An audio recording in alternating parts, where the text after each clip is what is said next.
Tabii ki o olmasaydı, benim canım arkadaşım, o güzel ruh olmasaydı, ben ne bu türkülerin güzelliğine vakıf olabilirdim, ne bu kadar içten söyleyebilirdim bu türküleri.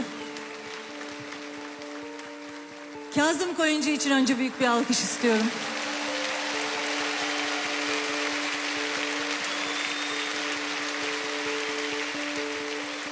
Bu 30 yılın en güçlü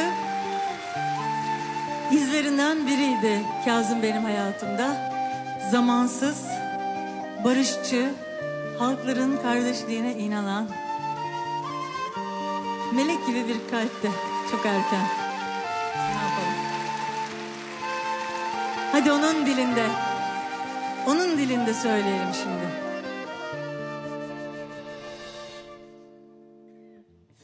Ora parto arte bare kimi veri çariç başa mi ordine mi çkutudo goytero kumaz hiç başa mi ordine mi çkutudo goytero kumaz hiç başa.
Biliyor musunuz, sizlerin karşısına ilk defa bu sahnede Kazım'la birlikte Hey Gidi Karadeniz konserinde çıkmıştım. Ruhu şad olsun.